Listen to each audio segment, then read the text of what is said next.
Welcome back to Hit Subscribe, where we chat with key leaders in the e-commerce space to discuss the present and future state of commerce optimization.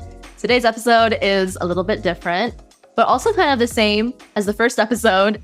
In fact, the actual is just the same. We're here with our three hosts, Chase, Kristen, and myself, Katrina, to kind of reflect on this past quarter of Hit Subscribe and the episodes that we've released so far, as well as recap, which Kristen has been hosting, and just what our main takeaways have been and the reflections that we've had. So we'll get right into it. I'm going to start off by posing this question to Kristen. If you're ready, and even if you're not ready, what has your main takeaway been? Do I have to stick to one main takeaway? Because, you know, my whole segment is that every week I'm doing like 5 main takeaways of the week. I've got a couple, and I think they're all super connected. And anybody who listens to my segment has probably heard me say this 100 times now. The craziest takeaway for me this season has been, no matter what I'm talking about, the constant theme underlying it is change and the lack of playbooks. The role of D2C especially, we're talking about D2C all the time, about e-commerce, and it's just constantly in flux. Every time that the marketers on Twitter say something is dead, 2 months later it comes back and then dies again and then swings back around. We've talked about a lot, like kind of the phases of D2C. You know, we had the golden era, kind of when it boomed and everybody was excited about e-commerce. Then we went into COVID, where naturally e-commerce had a big boom and everybody was saying retail is dead. We've come out of COVID, and now quite literally every single brand that I have talked to is looking at retail, increasing their retail budgets, or changing how they team and resource retail versus D2C.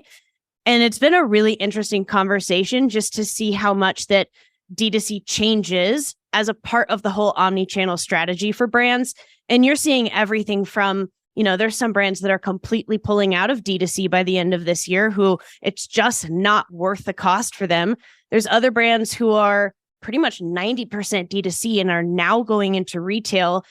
And then there's brands that are somewhere in the middle, and they're figuring out D2C is our landscape for data, for testing, for understanding the customers, and for making the retail stronger of a presence and really tying it all together. And I think it's so interesting that it's in constant flux.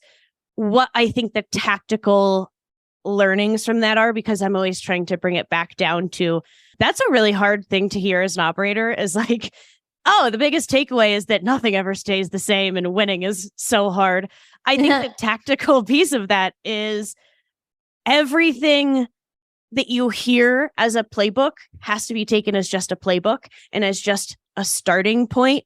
And then from there, the brands that are winning are the brands that are building. I did a whole episode on this idea of intangible brand equity, where you can't even really quantitatively track and understand why your brand is working, but you've created a persona, you've created a world where your consumers want to keep coming back to you.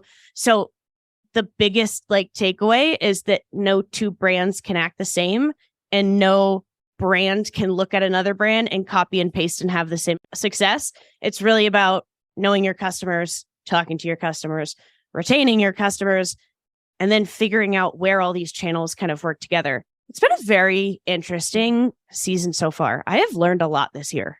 I have a question. Yeah, let's do it.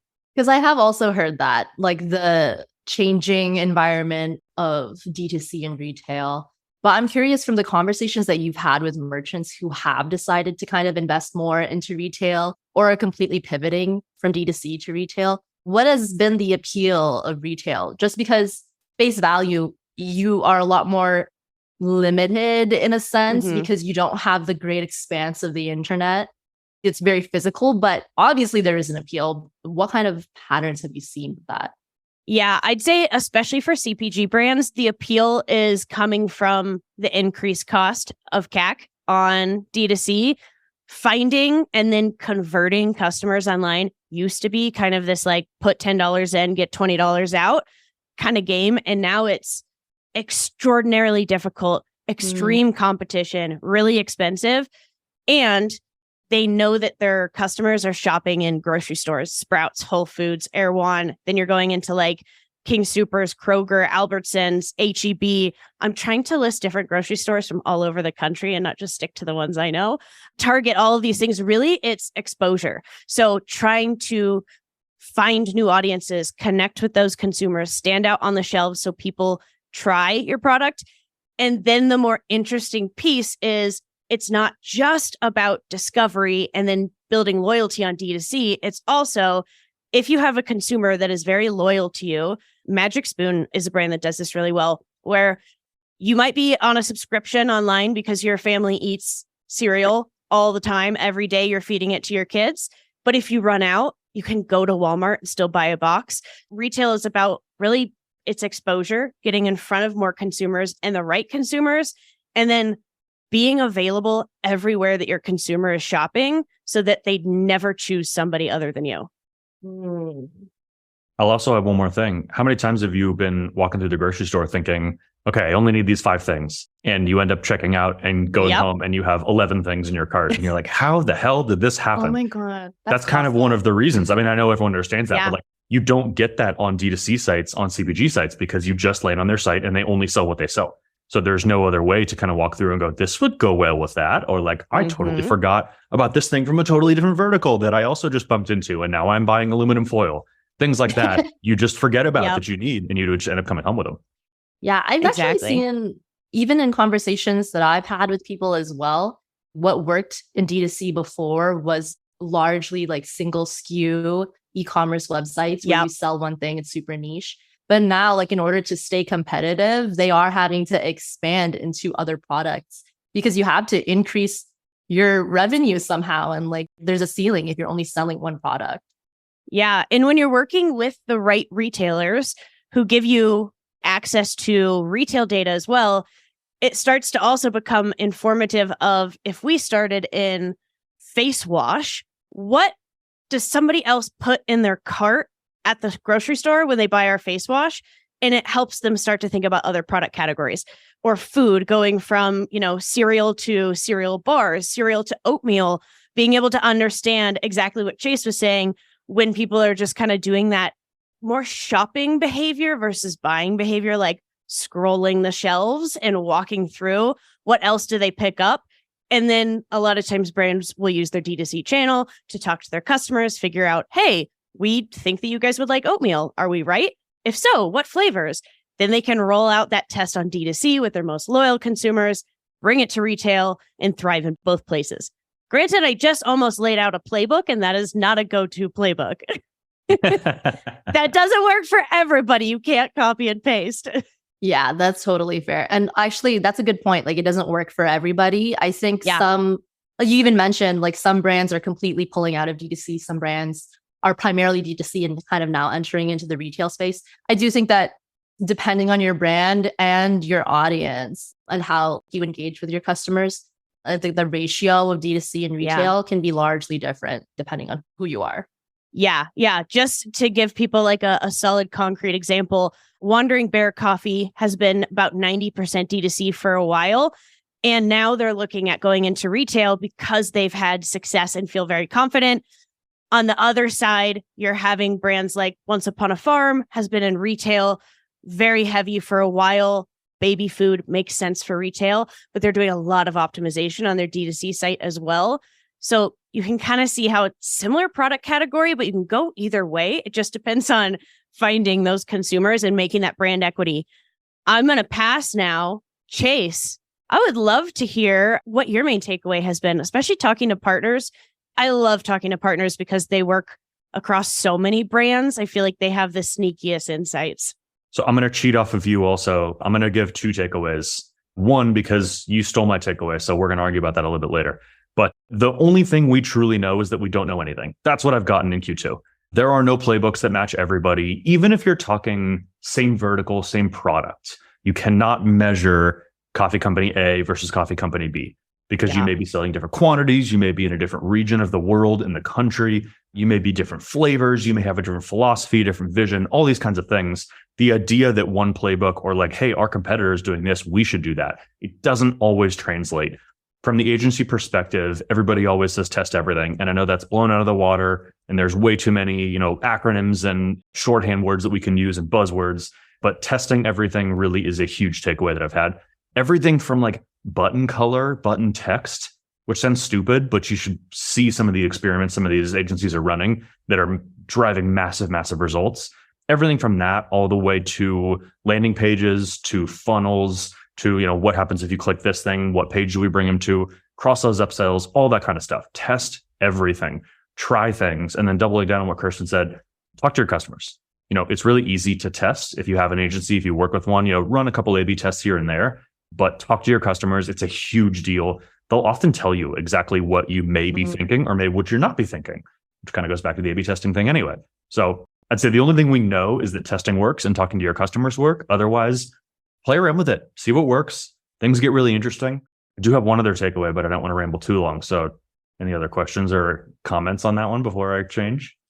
Ooh, I love that you said both test everything, but talk to your customers as well, because there is an unlimited amount of things you can test on the D2C side. That is what is both exciting and so fun and paralyzing and crippling and overwhelming for operators.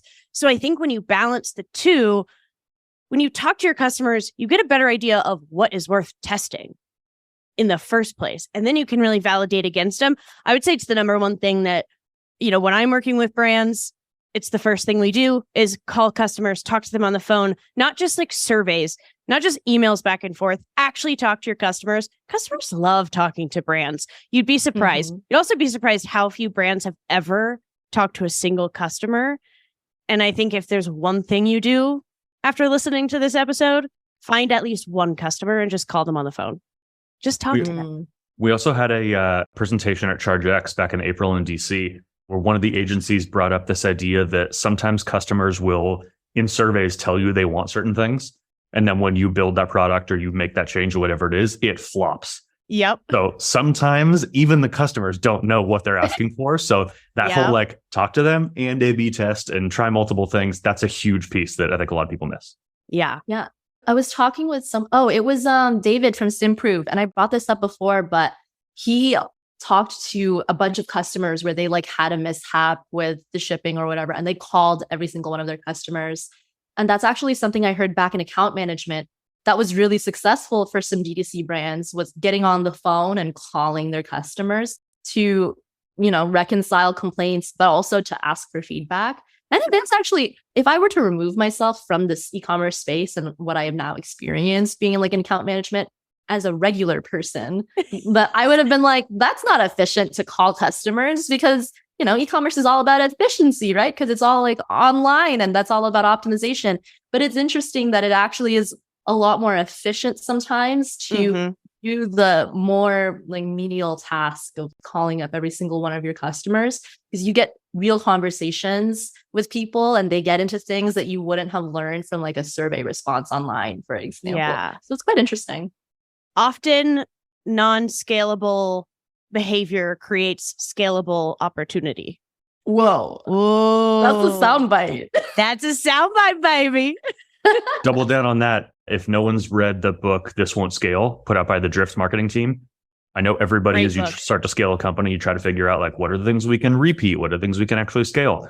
The book, This Won't Scale, it's 30 pages. It's super short. Go get it. I think it's actually might even be the Maybe don't quote me on that, but it may be.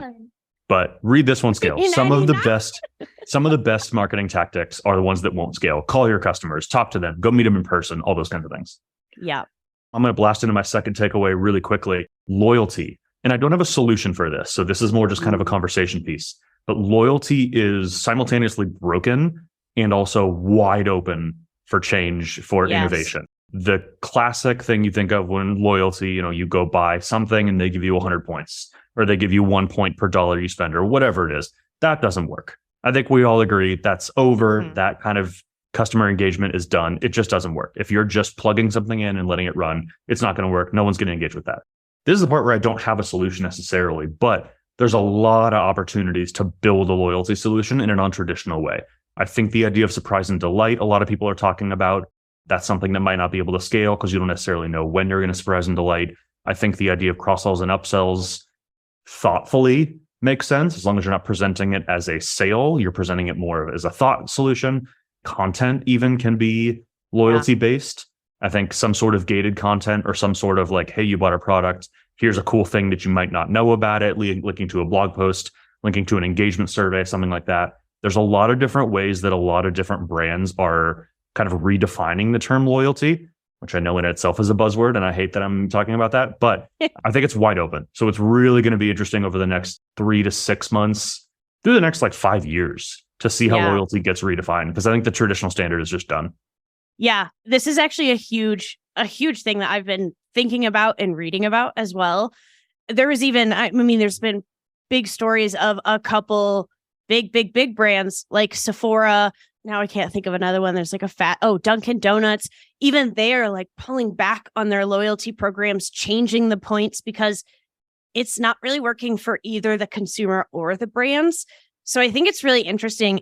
And I also don't have an answer, but there's something very exciting. It feels like there's something bubbling under the surface where we're going to see a brand come out and do something completely different. And I think it'll be incremental, all these little pieces with surprise and delight and in-person activities and content and brand partnerships and all these things that'll come together. But I just feel like we're waiting to see the next, I don't know, like the next Adidas to come out and kind of blow everyone out of the water with like really cool cultural moments. Interesting, though, that also the brands that I think are doing it really well right now are often the brands who have been around for a while and are even like coming back around. Like, how is American Eagle in the news every week?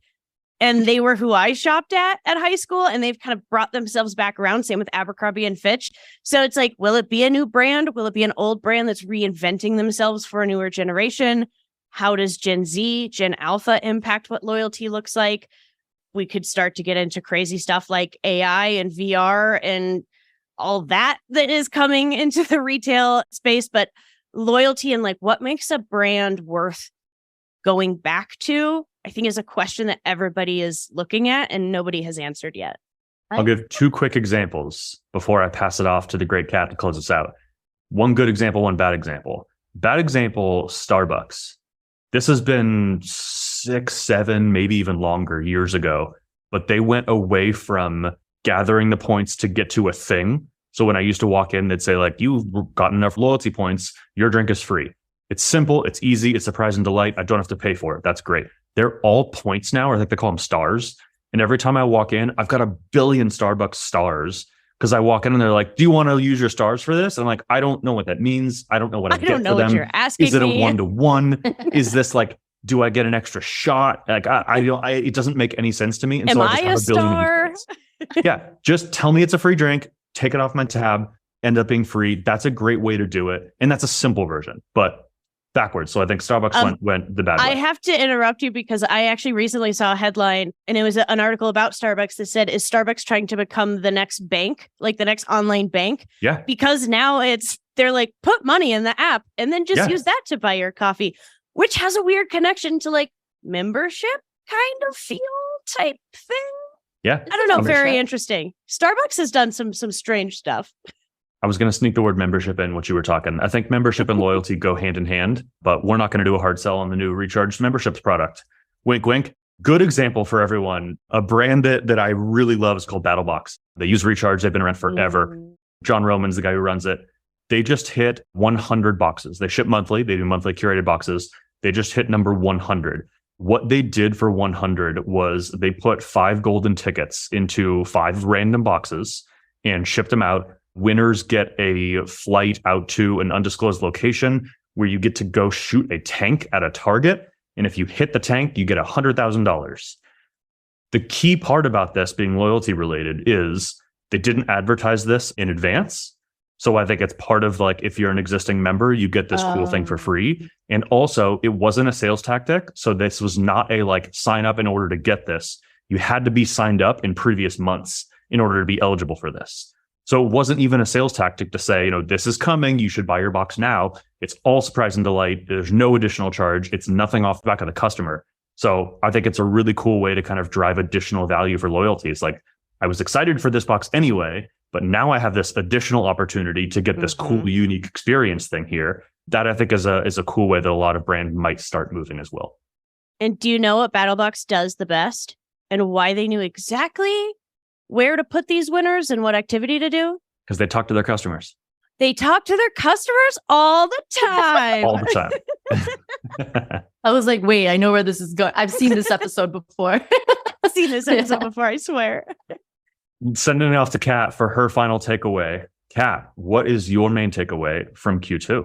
Okay, I am going to talk about that, but I had so many thoughts that I was waiting to like raise my hand. Oh, send it. Sorry. I'll have take like, that back. okay, there's not that many thoughts. I have a couple of thoughts. So the first one though is I'm an avid Starbucks person. And I just have to say, even though I myself am a member and like use the rewards, they have really gone downhill. I complain about the rewards all the time with my friends. They've cut the value down. It's and like it's so hard to get stars now. And like their double rewards days or whatever, you have to like order 3 things like 3 days in a row. And I'm like, between like 1 and 4 p.m. Like, no, I'm not doing that. Like that's a good example of how like you do have to make it easy for your customers to be a part of your program and like reap the rewards also. But anyway, that was my first thought. And then my second thought was BattleBox. First of all, do you work for BattleBox, Chase? Because you sold that really well.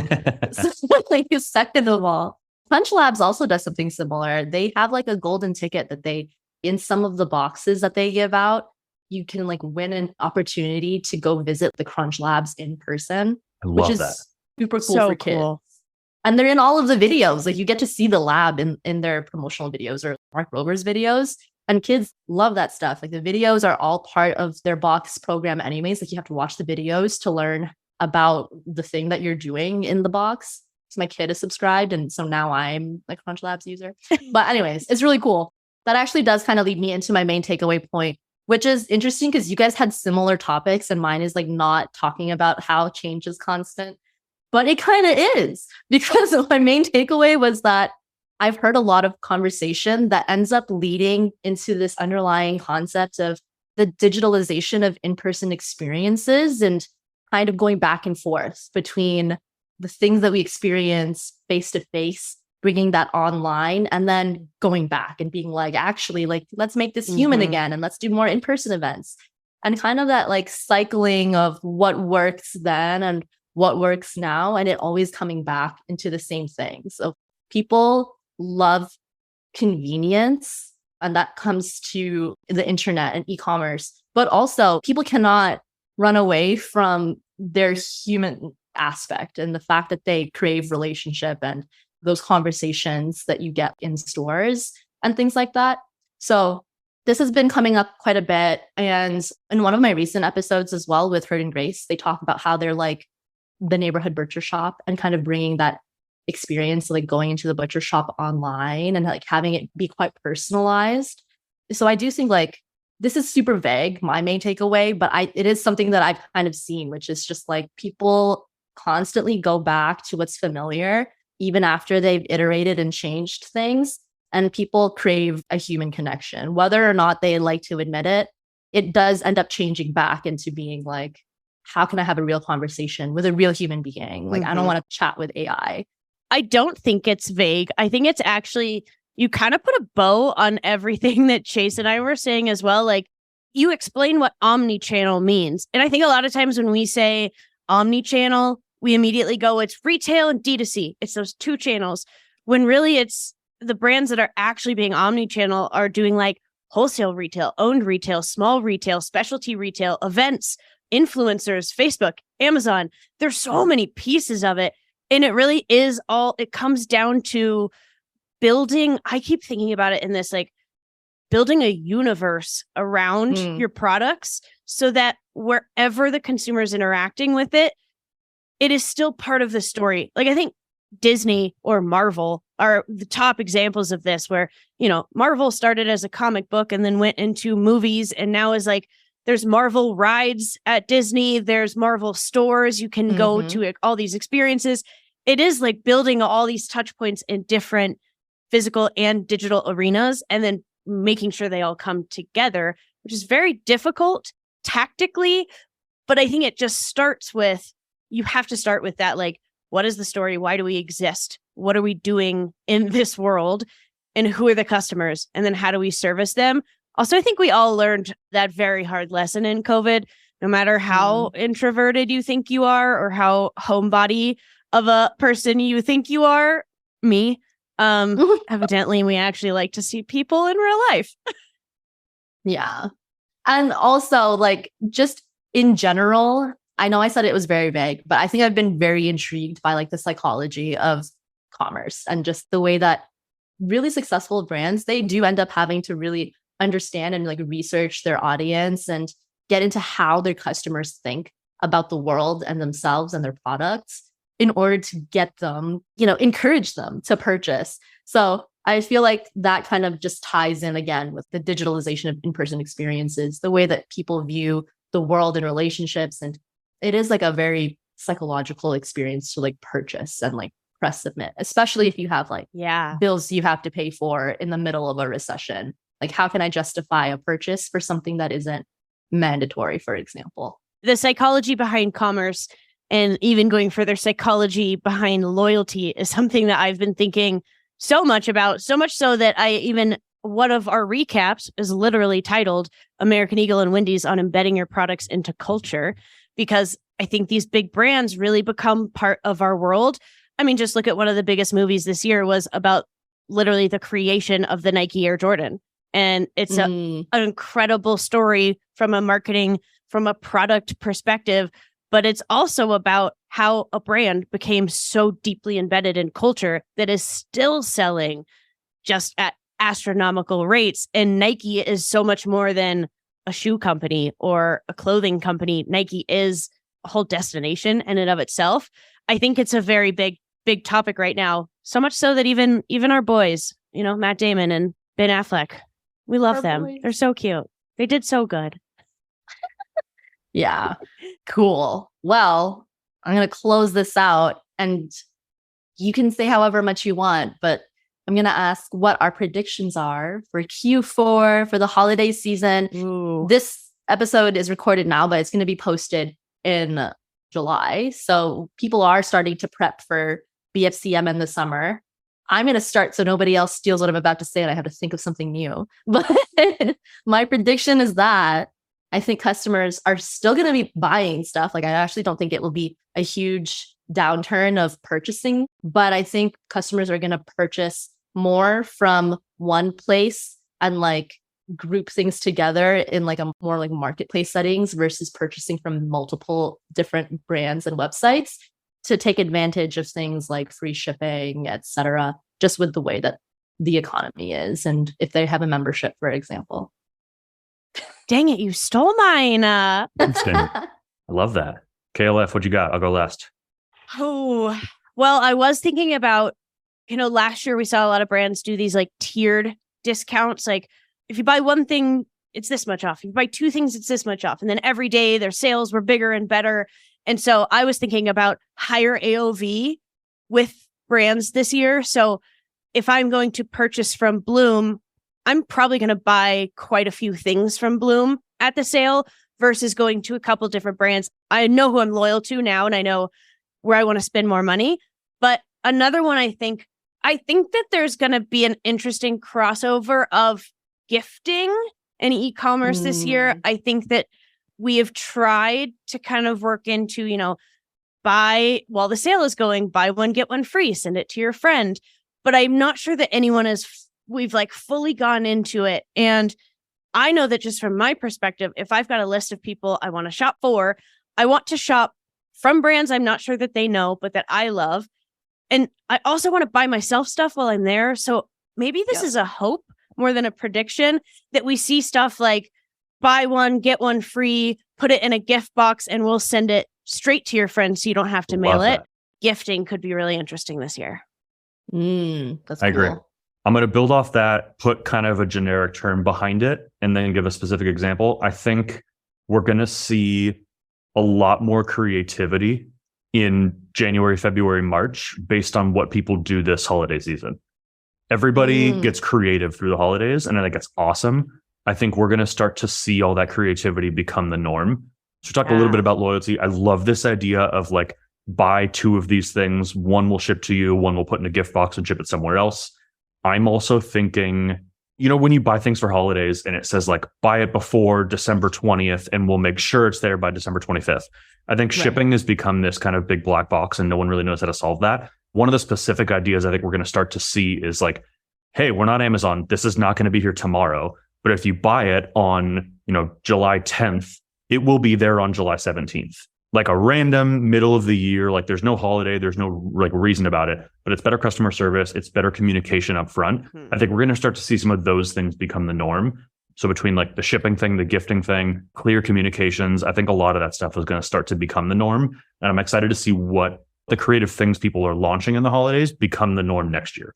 I'm going to put one last prediction because it's a cheap shot because it's always right. It's going to start earlier this year. In record highs. Yeah. Yeah. It's going to be bigger Every and it's year, going to be just earlier. a little earlier. Yeah. Agreed. The biggest sale. We've never done this before. Yeah. Exactly. And Starbucks is going to keep taking our stars away. Ah, No, Starbucks. not that. Not the stars. Okay. Awesome. I'm a star. Okay, anyway. Thank you guys so much. Thank you to myself for being here. I'm just Thank you to Okay. me for hosting this podcast. You did a great job. Thank y'all, and we will chat soon. Thanks, guys.